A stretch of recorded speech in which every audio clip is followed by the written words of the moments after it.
Hello, welcome to the Inner Goddess Interviews. Today I am speaking with Stephanie Lin, who's coming all the way from Tel Aviv, originally via New York. And I'm very excited to chat with her and see what her website is about. And you're a spiritual construction worker? Yes, that's actually an old title, but I liked it. It kind of is a little confusing now, but yeah, I incorporate a lot of spirituality into my work. I really like the idea of a spiritual construction worker, like building from the ground up. Taking things apart and then putting it back together. So what are you now if you're moving labels? I don't have a label, but I mainly do life coaching, and I kind of weave healing into it a little bit as well, but mainly I'm a life coach. I noticed on your website that you work mainly with people that are spiritual already, kind of, and what caught my attention is that you mentioned that you help people who believe that they're not enough. And this is something that just keeps coming up time and time and time again. Why do you think that people who are kind of already spiritual and into the self-help have this problem with accepting being enough? Mm-hmm. Well, I think it's a universal problem, something inside the human condition where we just feel like there's just something not good enough, like we're always seeking something better or perfection or something like that. And in particular with people on the spiritual path, sometimes or a lot of the time they get on it in order to fix themselves, in order to be better. And what I see a lot is kind of going to the light, going to these very lofty ideals and trying to embody them, but kind of forgetting about or wanting to forget about and ignore all the stuff that's inside of them that's actually okay too, like it's okay to bring out memories, it's okay to bring out wounds, it's okay to talk about negative feelings that we have. But I find with a lot of people on the spiritual path, they want to sort of bypass these things. And the thing is, I don't think it's possible. I think they will come up. Like that's why people could be practicing for many, many years and still the same issues come up over and over again, or they still don't feel good enough, but at least, they're on a spiritual path, so they have some sort of moral high ground. But I really wanted to target these kind of people because, it's part of my path as well, my journey as well, having come to spirituality as a way to make me good, to make sure I'm good. That's also the way I was raised, be a good girl, like everything, there's right and wrong, there's black and white. And, I took on Buddhism as a path to kind of make sure that I was a good person. Do you think that some of the people who are very prominent in the spiritual and self-help communities actually kind of increase this feeling of not being enough because they hardly ever show these, like the human side? And you kind of think, well, I'm having all these feelings and emotions, and these other people, they've obviously got it and their life is so smooth. Do you think that actually hinders people because it's unrealistic? I think it does, but I think more and more teachers are coming out and talking about these things. One of my favorite teachers is Teal Swan, and she really emphasizes bringing out the shadow in everyone, including spiritual teachers. Another teacher that I'd recently watched an interview with her, Sonia Coquette. Yeah. About intuition and things like that. And I know she's been in this world, been a big figure in the spiritual self-help world for a long, long time.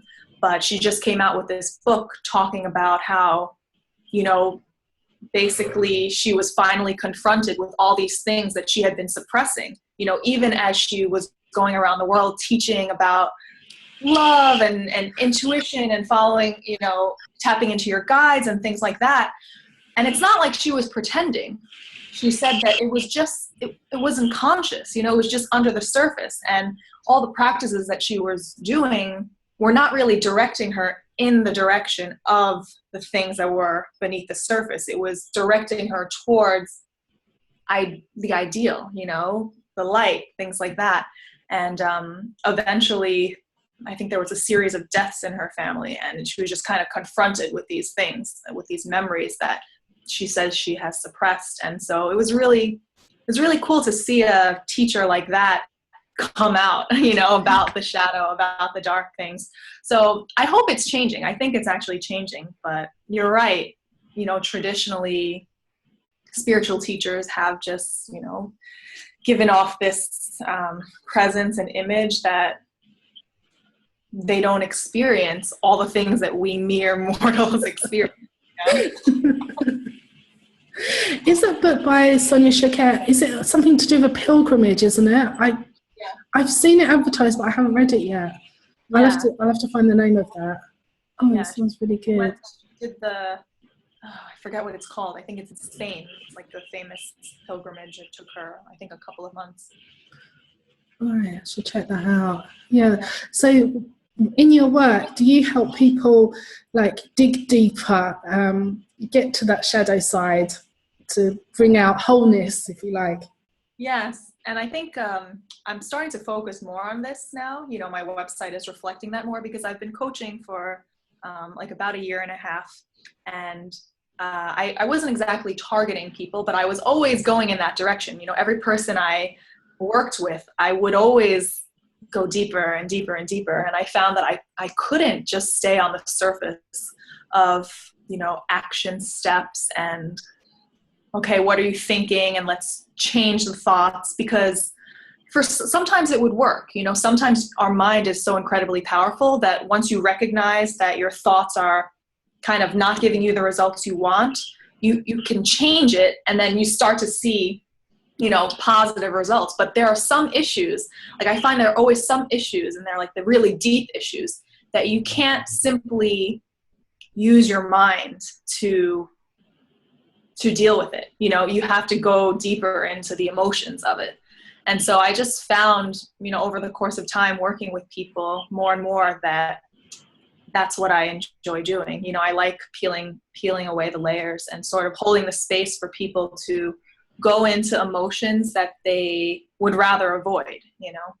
And memories also. Yeah, because we're not really taught that all of our emotions are valid and have a place. You know, society doesn't like to see you experiencing them all. Oh, you do such cool work. I think it's really needed. What happens to the people who work with you afterwards? What kind of transformation takes place? Usually what they say is that they just, through the process, they've just become aware of a lot of aspects of themselves that they weren't aware of before. And I think that self-awareness it's just so important, you know.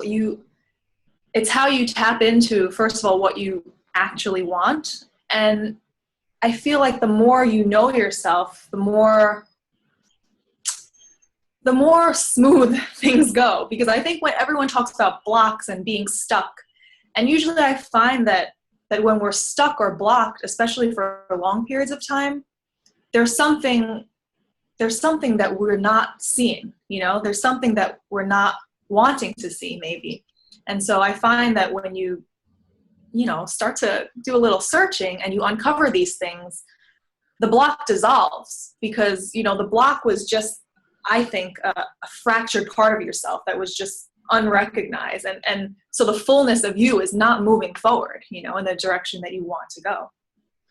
And you help people in a safe place so they can talk about it and maybe experience those emotions so they can go forward. Yeah.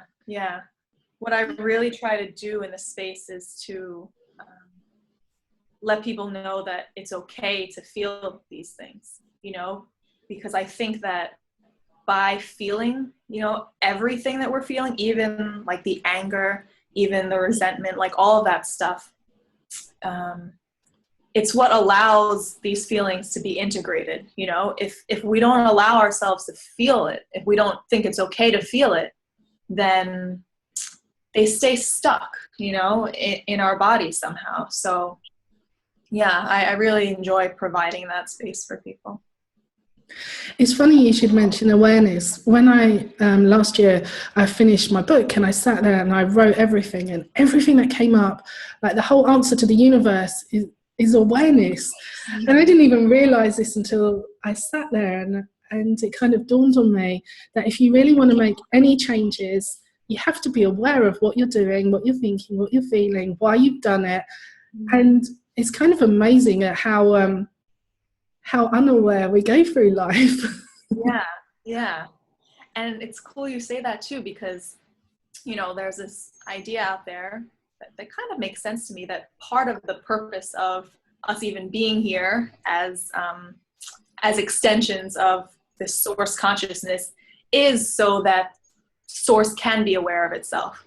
And since we're individuals, you know, as part of that, we're also going through that process. You know, the more we become aware of ourselves, the more, you know, this greater consciousness becomes aware of itself, you know. It's kind of mind-blowing, isn't it? Because we're in duality, you know. We're in this world where things are very visceral, and it's a great place to find out these things, you know. When you are back to source, then there is no differentiation, you know. There's nothing to know, because you are it, you know. And I feel like when we're here, like, there's just so many opportunities to understand, to feel, to experience things, you know. So how did you get interested in this work? How did you find this path? Well, I studied Buddhism in college, and like I said, I started taking it on as a personal practice also. And over the years, you know, through college, and then I went right into a PhD program, which I'm in my last year in, actually, in the study of Buddhism. I just started there was a point about 3 years ago, I started to feel my discontentment sort of come to the surface more and more. And then after that, I just started searching. You know, I was pretty much into Buddhism, into being a good person, and I wasn't so aware of the other spiritual traditions out there, New Age things. But once I kind of acknowledged that I wasn't really happy, then I was just like, I was on a search, you know, for anything I could find that could help me understand more. And the first things I found had to do with shadow work. You know, Carl Jung. I was listening to a lot of music that was I was dancing. I found Gabrielle Roth, who I love so much. And so I kind of entered the darkness for a while. And now I think I moved into balance, you know. But that period of darkness, you know, entering the shadow, was when I just couldn't believe how much was there that I wasn't aware of before, or that I was ignoring before. You know, I thought I was this happy person. I thought that I had a great childhood, you know, and then once you start digging, it's just amazing what you find. And but you become more free, you know. Like, there's that restriction that I used to feel, and that kind of just something wasn't totally like right, you know. Once I started uncovering all those things, there's like motion again, you know, in my life. Do you feel happier for taking that kind of descent journey? Definitely. But I was just talking to a client recently about this. She said, but why? Sometimes I feel like ignorance is bliss. You know, I've been doing this for like almost a year, and sometimes I feel like I'm not happier than I was before, you know. And I relate to what she's saying, but I think it's not that she's not happier. It's that she's realizing how much unhappiness and emotion was buried there. So it's not necessarily that she's become more unhappy or I have become more unhappy. It's just with the awareness, you start to see everything, you know, all the imperfections, all the places, you know, where you carry, you know, emotional wounds and things like that. So in terms of emotion, I feel the whole range of emotions now, when before I think it was only very, very slight. And And, you know, ultimately I do feel happier and I just feel freer, you know, but the intensity of the emotions I feel because of the level of awareness sometimes makes it feel, you know, like, you know, when I'm sad, I'm sad, you know, I'm really like diving into it. When I'm, you know, feeling rejected, you know, I'm really feeling it. And then I'm going into, you know, memories of where it stems from, because usually these experiences that we have like now are kind of a replay of the initial wound or the initial trauma, and it's just like replaying. And so a lot of what I do with myself and with the people I work with is to kind of go back to the original trauma and experience it so that it could be reintegrated, so that we're not living through that filter of basically unresolved memories, you know. And all this kind of deep soul work that you do, it brings you to like the present time, and then you can understand that all those things that you thought were kind of negative actually make you who you are today, and that's freedom in itself, isn't it? Yeah, definitely. I'm so much less judgmental of myself, you know. Well, it's just feelings, and it's okay, you know? And they come and they go, and then you can move on. So also, you're in Tel Aviv, but you're here via New York. So tell us how you got there, because I mean, this journey is exciting as well as all the other soul work you do. Yeah. Well, 3 years ago, I was in Taiwan doing research for my dissertation, and I met my boyfriend there, who's from Israel. And so we started our relationship right away. We did long distance for a year.